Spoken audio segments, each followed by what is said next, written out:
Seigneur, ouvre nos cœurs aujourd'hui pour comprendre tes vérités et nous fortifier contre toutes les séductions qui nous éloignent de toi. Protège-nous de tout envoûtement et guide-nous dans la pureté, la sagesse et la liberté. Amen. Aujourd'hui, nous allons parler d'un sujet crucial, l'envoûtement des séductions sexuelles. Ce n'est pas seulement une question morale, c'est une réalité spirituelle qui touche notre relation avec Dieu, notre mariage, nos émotions et notre destinée. Comme dit dans 1 Corinthiens 6 verset 18, « Fuyez l'impudicité.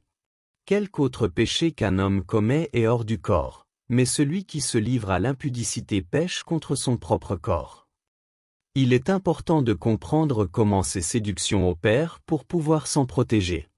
L'envoûtement sexuel n'est pas seulement un désir physique, c'est une force spirituelle qui attire, captive et enferme.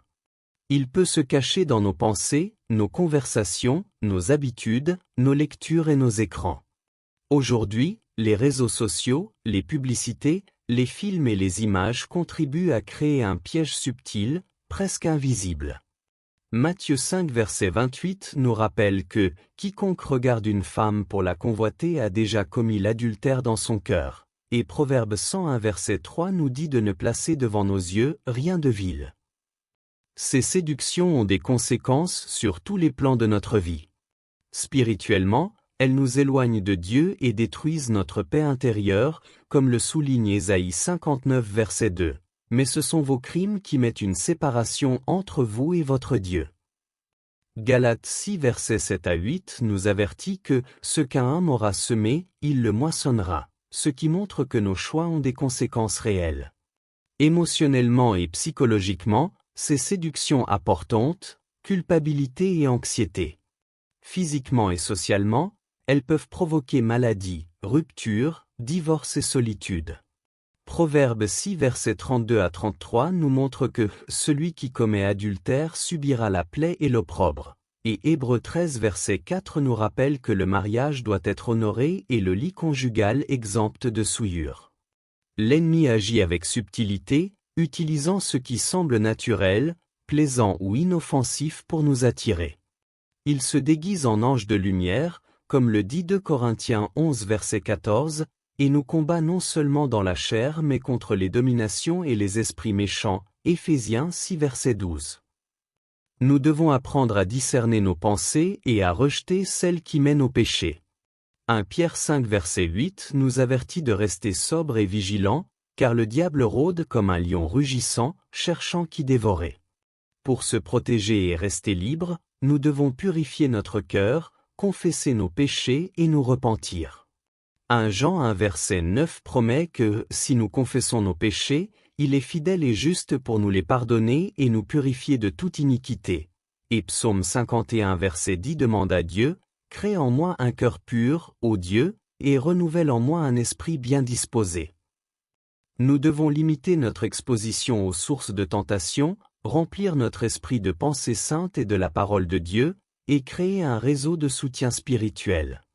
Philippiens 4 verset 8 nous invite à penser à tout ce qui est vrai, noble, juste et pur, et Colossiens 3 verset 2 à affermir notre cœur sur les choses d'en haut plutôt que sur celles de la terre. La prière et le jeûne sont aussi des armes puissantes pour briser les liens invisibles de la séduction. Matthieu 17 verset 21 nous rappelle que certaines situations ne s'éliminent que par la prière et le jeûne. Et Luc 10 verset 19 affirme que Dieu nous donne le pouvoir sur tout ce qui pourrait nous nuire.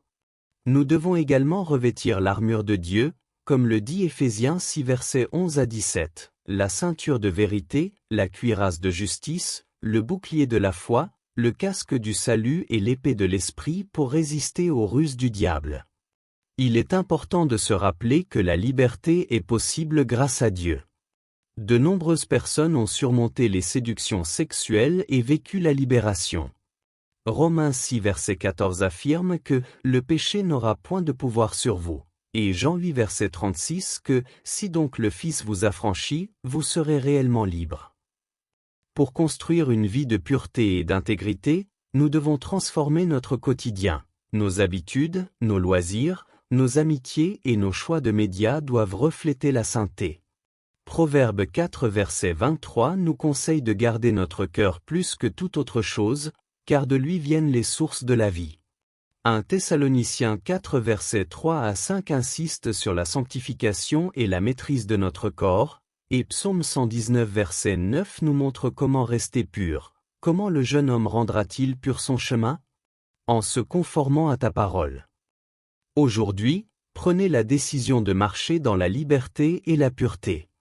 Rejetez toutes les séductions qui vous éloignent de Dieu et remplissez votre vie de sa parole, de prière et de présence. Josué 1 verset 9 nous encourage à fortifier notre cœur et à prendre courage. Et 2 Timothée 1 verset 7 nous rappelle que Dieu nous a donné un esprit de puissance, d'amour et de sagesse, et non de peur. Seigneur, nous te remercions pour ton pardon, ta protection et ta force.